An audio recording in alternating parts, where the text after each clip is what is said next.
कहानी की शुरुआत में हम अकीरा नाम के एक लड़के को देखते हैं जो ज़ॉम्बीज़ से अपनी जान बचाकर भाग रहा था, लेकिन फिर भी उसके दिमाग में सिर्फ यही चल रहा था कि इन ज़ॉम्बीज़ की वजह से आज वो ऑफिस लेट पहुंचेगा। फिर कहानी जाती है 1 साल पीछे, जहां हम देखते हैं कि आज अकीरा की जॉब का पहला दिन था। बहुत ही बड़े कंपनी में उसे जॉब लगी थी, जिसकी वजह से अकीरा बहुत ही खुश था। कंपनी में अकीरा का बॉस और बाकी सभी लोग उसका अच्छे से स्वागत करते हैं। यहाँ पे गोंजो नाम का उसका एक चीफ था, जिसके अंडर अकीरा को काम करना था। वो ऑफिस में सातोरी नाम की लड़की भी मिलती है, जिसे उसे पहली ही नजर में प्यार हो जाता है। अब शाम को अकीरा के लिए वेलकम पार्टी रखते हैं। ये सारा माहौल देख के अकीरा को बहुत ही अच्छा लग रहा था कि उसका सपना पूरा हुआ। खैर अब पार्टी देर रात तक चलती है, जिसके बाद अकीरा सबको गुड बाय करता है। लेकिन तभी उसका बॉस बताता है कि कोई भी घर नहीं जा रहा है, यहाँ से सीधा इन्हें ऑफिस जाना है। अब सभी लोग ऑफिस आते हैं और यहाँ पे अकीरा को पता चलता है कंपनी के एम्प्लॉय तो यहाँ पे ही दिन रात पड़े रहते हैं। ये कंपनी लोगों से बहुत ही ज्यादा ओवर टाइम करवाती है। अब अकीरा लगातार 2 दिन और 2 रात काम करने के बाद थका हारा घर आता है। कई दिनों तक ऐसे ही चलता है। हम देखते हैं लोग तो ऑफिस से घर भी नहीं जाते थे और अपना सारा काम यहीं पर करते थे। वही उसका बॉस गोंजो बहुत ही ज्यादा खड़ूस आदमी था। अब एक दिन ऐसे ही परेशान होकर अकीरा अपने कॉलेज के दोस्त केंचिरो से मिलता है और उसे सारी प्रॉब्लम बताता है। लेकिन केंचिरो उसे एडवाइस देता है कि अकीरा को अपनी जॉब छोड़ देनी चाहिए और अपने हिसाब से काम करना चाहिए। भाई केंचिरो का काम बहुत ही अच्छा चल रहा था और वो एक मॉडल को भी डेट कर रहा था। ये सब कुछ देख के अकीरा को केंचिरो के ऊपर गुस्सा आता है और उसे जवाब पूछता है, क्योंकि कॉलेज के समय में इनका रग्बी का मैच चल रहा था, जिसमें केंचिरो ने इसे बॉल नहीं पास की थी, जिसके चलते ये मैच हार गए थे। अगर मैच जीत जाते तो अकीरा भी काफी फेमस रग्बी प्लेयर बनता और उसकी लाइफ भी आलीशान होती, जिसका जिम्मेदार अब वो केंचिरो को समझता है और इनका झगड़ा होता है। अब अगले दिन अकीरा वापस ऑफिस आता है, जहाँ पे हम देखते हैं सिर्फ सातोरी ही होती है जो अकीरा से बहुत ही अच्छे से बात करती थी। अब ऐसे ही चलता रहता है और एक दिन हम देखते हैं जब मिडनाइट ये ट्रेन पकड़ने के लिए आ रहा होता है, तभी हम उसके पीछे एक ज़ॉम्बी को देखते हैं।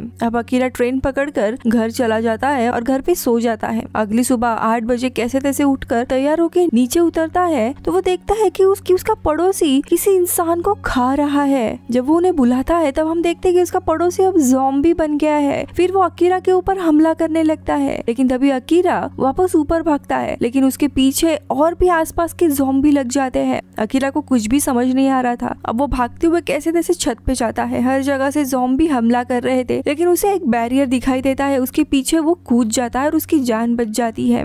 इसके बाद बिल्डिंग के ऊपर से एक जलता हुआ प्लेन गुजरता है। हम पूरे शहर का माहौल देखते हैं, पूरा केओस था और लगभग सभी लोग ज़ॉम्बीज बन गए थे। लेकिन अकीरा इस बात से खुश होता है कि इसके चलते उसे अब ऑफिस नहीं जाना पड़ेगा। जिसके बाद वो सोचने लगता है कि अब वो क्या करना चाहता है और फाइनली डिसाइड करता है उसे छत पर ही कैंपिंग कर लेनी चाहिए। लेकिन थोड़े समय के बाद उसे सातोरी की चिंता होने लगती है, इसीलिए वो उसे मैसेज करता है तो तुरंत सातोरी का रिप्लाई भी आ जाता है कि वो ठीक है और वो अकीरा को अपना लोकेशन भेजती है। अब अकीरा को उसे बचाना था, इसीलिए वो पाइप के सहारे बिल्डिंग से नीचे उतरता है। लेकिन तभी उसे उसके 2 पड़ोसी दिखाई देते हैं जो बहुत ही चिंता में थे। तो अकीरा उन्हें बताता है कि वो मार्केट जा रहा है और आते वक्त उनके लिए कुछ सामान लेकर आएगा।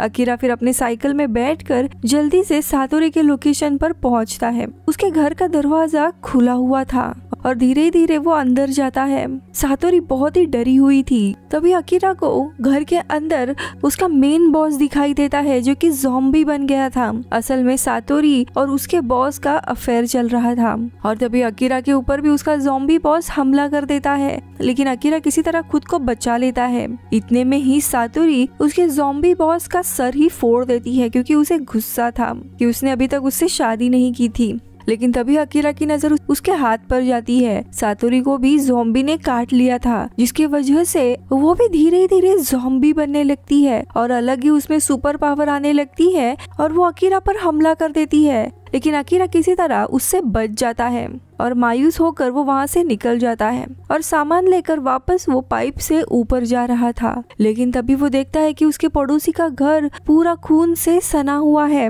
यानी वो भी अब ज़ॉम्बी का शिकार बन चुके थे। अकीरा बहुत ही उदास होता है इन सारे एक्सपीरियंस के कारण। लेकिन थोड़े समय के बाद अकीरा डिसाइड करता है कि अब वो अपनी लाइफ अपने तरीके से जिएगा, जिसके बाद वो एक डायरी में 100 चीजों की बकेट लिस्ट बनाता है। जिससे वो ज़ॉम्बी बनने से पहले करना चाहता था। वो इस लिस्ट में काफी सारी चीजें लिखता है, जैसे कि अपना रूम साफ करना, बाइक चलाना, बालों को कलर करना, हॉट स्प्रिंग में जाना और एयर होस्टेस के साथ ड्रिंक करना। अब अगली सुबह पूरे जोश के साथ अकीरा अपना रूम साफ करता है, जिसके बाद वो डिसाइड करता है कि आज मस्त कुछ तो लजीज खाना बनेगा। इसके लिए वो सुपरमार्केट में जाकर ढेर सारा सामान ले लेता है। इसके बाद सैलून में जाकर अपने बाल भी कलर करता है, लेकिन वो उसे अच्छे नहीं लगते, इसीलिए वो वापस अपने बालों को काला ही कर देता है। इसके बाद अकीरा बिल्डिंग पर अपना पोर्ट्रेट भी बनाता है। फिर पटाखों की दुकान से ढेर सारे पटाखे ले लेता है, लेकिन वापस आते हुए हम देखते काफी सारे ज़ॉम्बीज उसके साइकिल के पीछे लगते हैं। लेकिन तभी अकीरा को वहाँ पे एक बाइक दिखाई देती है, इसीलिए वो अपनी साइकिल फेंक कर उस बाइक को चलाने लगता है और रात को ये सारे पटाखे वो आसमान में फोड़ता है। एक दिन में अकीरा इतना कुछ कर चुका था। अब अगले दिन छत पर कैंपिंग करते समय अकीरा देखता है कि उसके खाने का सॉस ही खत्म हो गया है, इसीलिए वो सॉस लेने के लिए सुपरमार्केट जाता है। लेकिन तभी पीछे से एक हेलमेट पहना हुआ कोई शख्स अकीरा पर हमला कर देता है। वो शख्स अकीरा से पूछता है कि क्या वो इन्फेक्टेड तो नहीं। अब कंफर्म होने के बाद वो शख्स अपना हेलमेट उतारता है कि ये शख्स एक बहुत ही खूबसूरत लड़की है जिसका नाम शिजुका है। अब इनके बातचीत के दरमियान ही एक आदमी जो ज़ॉम्बी से बचकर भाग रहा होता है। अब अकीरा उसे बचाने के लिए जाता है, तब वो दो ज़ॉम्बी स्टोर में ही घुस जाते हैं। इन पे हमला करने आने ही वाले थे, लेकिन शिजुका को देखते हैं जो काफी खतरनाक तरीके से फाइट करके ज़ॉम्बीज को मार देती है। इसके बाद शिजुका जाने लगती है, लेकिन तभी अकीरा उसे साथ चलने के लिए कहता है, लेकिन वो उसे साफ साफ मना कर देती है, क्योंकि अकीरा जैसे लापरवाह इंसान के साथ रहकर वो खुद की जान जोखिम में नहीं डालना चाहती थी। अब उस शाम को अकीरा थोड़ा लो फील कर रहा था और उसे तभी अब केंचिरो की तस्वीर दिखाई देती है, इसीलिए वो उसे कॉल करता है। केंचिरो भी फोन उठाता है, वो जिंदा था, लेकिन सबसे पहले तो वो इसके ऊपर गुस्सा था। अब दोनों शांत होने के बाद उसे बताता है कि वो एक होटल में फंसा हुआ है और उसके चारों तरफ ज़ॉम्बीज है, लेकिन अकीरा उसे कहता है कि वो उसे लाने आ रहा है। अब अकीरा अपनी रब्बी यूनिफॉर्म पहन लेता है और बाइक में बैठकर निकल पड़ता है। अब रास्ते में कई सारे ज़ॉम्बीज अकीरा के पीछे पड़ते हैं, लेकिन वो उनसे बचते हुए किसी तरह होटल के पास पहुंचता है। अकीरा फिर एक ब्लूटूथ स्पीकर निकालता है और उसे चालू करके दूर फेंक देता है, जिससे सभी ज़ॉम्बी स्पीकर के पीछे जाते हैं, जिसका फायदा उठाकर अकीरा होटल में पहुंच जाता है। और जब वो केंचिरो को देखता है, तब सबसे पहले वो उससे माफी मांगता है उस झगड़े के लिए। केंचिरो भी उसे माफी मांगने के लिए जाता है, लेकिन तभी काफी सारे ज़ॉम्बीज आ जाते हैं। अब उनसे बचने के लिए दोनों भी कैसे तैसे भागकर होटल के छत पर जाते हैं और बड़ी ही मुश्किल से ज़ॉम्बीज को दरवाजे के पीछे बंद करके आगे निकलते हैं। अब यहाँ से निकलकर ये दोनों भी सीधा 5 स्टार होटल में जाते हैं। यहाँ हम देखते हैं केंचिरो एक शेफ होता है और वो बहुत ही मस्त खाना बनाता है और दोनों भी पार्टी करते हैं। जिसके बाद वो अकीरा की बकेट लिस्ट देखता है, जिसमें दोस्त को मिलना भी लिखा हुआ था, इसीलिए केंचिरो अकीरा से थैंक यू कहता है उसे बचाने के लिए। अब अकीरा यहाँ पे एक और चीज लिखता है, बचपन से ही उसे सुपर हीरो बनना था।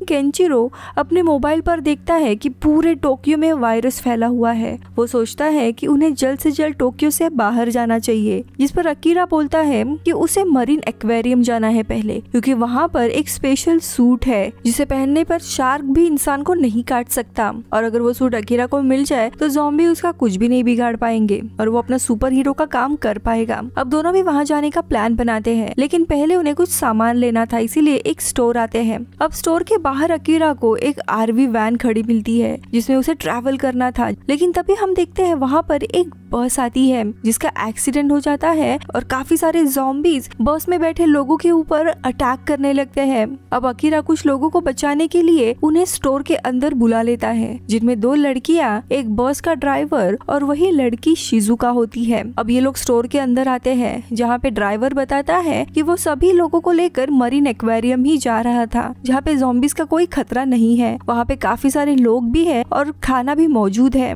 लेकिन अचानक हमले के कारण सारे लोग मारे गए। लेकिन इन बातचीत में हम देखते हैं ड्राइवर को भी ज़ॉम्बी ने काट लिया था, लेकिन वो ये बात किसी को नहीं बताता। अब यहाँ पे अकीरा को पता चलता है कि ये दोनों भी लड़कियां एयर होस्टेस है, जिनके साथ उसे ड्रिंक करना था, इसीलिए ये सभी लोग ड्रिंक करने के लिए बैठ जाते हैं और इनका माहौल काफी देर तक चलता है, लेकिन इनमें शिजुका नहीं होती। लेकिन इन सारी चीजों में केंचिरो ही इन दोनों लड़कियों को इम्प्रेस कर लेता है और उन्हें वहाँ से दूसरी जगह लेकर चला जाता है, जो देखकर अकीरा को अच्छा नहीं लगता। अब अकीरा शिजुका से बात कर रहा था लेकिन तभी हम देखते हैं ड्राइवर जो नशे में धुत पड़ा था वो अचानक से ज़ॉम्बी बन जाता है और सीधा इन दोनों के ऊपर हमला कर देता है, लेकिन ये दोनों भी किसी तरह बचकर भाग जाते हैं। वही केंचिरो दोनों लड़कियों के साथ मजे कर रहा था, लेकिन तभी वो ज़ॉम्बी ड्राइवर केंचिरो के पास जाता है और उन दोनों भी लड़कियों को काट देता है, जिससे वो भी ज़ॉम्बी बन जाती है।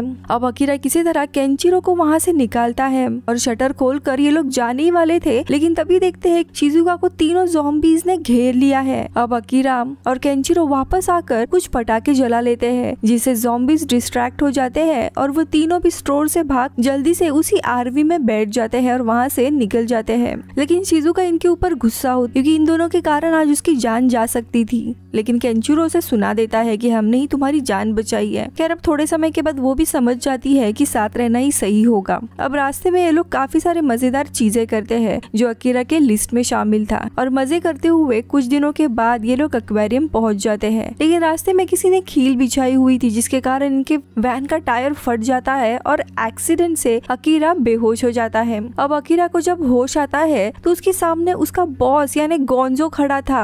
अकीरा को लगता है वो सपना देख रहा है, लेकिन ऐसा नहीं था।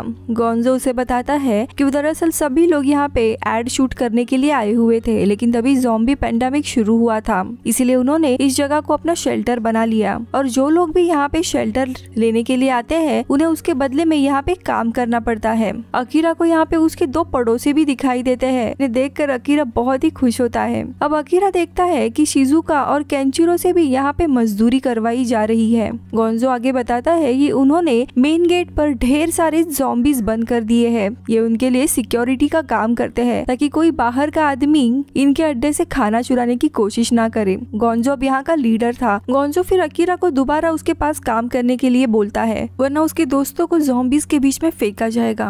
अब अपने दोस्तों के खातिर अकीरा फिर से गोंजो का गुलाम बन जाता है। केंचिरो को ये सब कुछ बिल्कुल भी अच्छा नहीं लग रहा था, क्योंकि उन्हें खाना भी बहुत ही कम दिया जा रहा था, जबकि गोंजो और उसकी टीम बहुत ही अच्छा खाना खा रहे थे। केंचिरो कुछ बोलने जाता है, लेकिन पड़ोसी उसे रोक लेता है क्योंकि बाकी लोगों की जान को भी खतरा था। अब अगले दिन केंचिरो और शिजुका इन दोनों को भी यहाँ से भागना था, इसीलिए वो पड़ोसी इनकी मदद करते हुए इन्हें पार्किंग एरिया में लाता है और कहता है कि अगर वो दोनों यहाँ से जाना चाहते हैं तो भाग सकते हैं। या दूसरी तरफ हम देखते हैं एक्वेरियम में इनका सप्लाई ट्रक आता है, लेकिन उस सप्लाई ट्रक में ज़ॉम्बी निकलता है जो सबके ऊपर अटैक करने लगता है, और यहाँ पे अफरा तफरी मच जाती है, जिसमें बाकी के ज़ॉम्बी भी आजाद होकर एक्वेरियम के अंदर आने लगते हैं।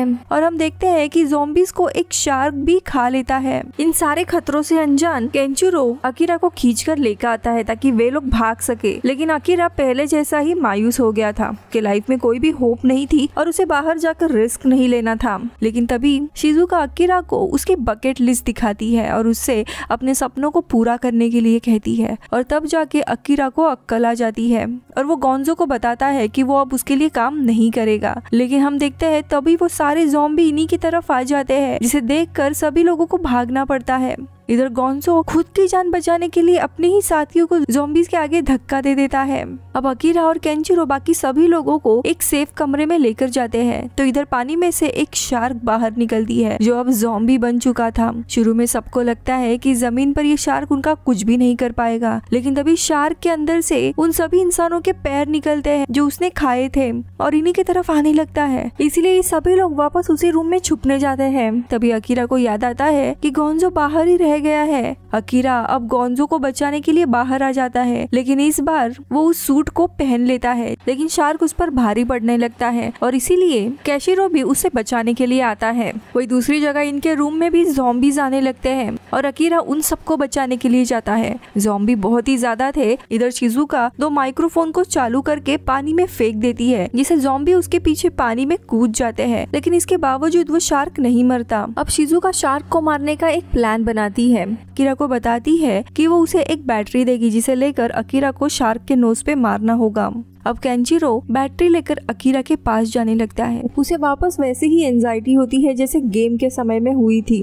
लेकिन केंचिरो बहुत ही हिम्मत बटाते हुए उस बैटरी को अकीरा के पास पहुंचा देता है और अकीरा शार्क के नोज पर मुक्का मार देता है। उन छोटे से सेल की वजह से शार्क के पूरे शरीर में करंट लग जाता है और वो वहीं पे मारी जाती है और इसी तरह यहाँ के ज़ॉम्बीज मारे जाते हैं। सब कुछ अब शांत हो जाता है। अब अगले दिन हम देखते हैं सभी लोग यहाँ से इस जगह को छोड़कर जाने लगते हैं, लेकिन तभी गोंजो आ जाता है और सबको ऑर्डर देने लगता है कि वापस से आकर काम पे लग जाओ, लेकिन सभी लोग मना कर देते हैं क्योंकि गोंजो बहुत ही सेल्फिश इंसान था। अब ये तीनों भी वापस से अपने सफर पे निकल पड़ते हैं। सफर में अकीरा इन दोनों को भी अपनी बकेट लिस्ट बनाने के लिए कहता है, जिसमें हम देखते हैं केंचिरो को एक कॉमेडियन बनना था तो इस शिजुका को एक डॉक्टर बनना था और यही सपने पूरे करने के लिए ये लोग निकल पड़ते हैं और कहानी खत्म होती है। अगर आपको ये ज़ॉम्बी की कहानी पसंद आई होगी तो कमेंट में ज़ॉम 100 जरूर लिखिएगा ताकि मुझे पता चले आप यहाँ तक रुके हो। मैं मिलती हूँ अगले वीडियो में, तब तक के लिए बाय बाय।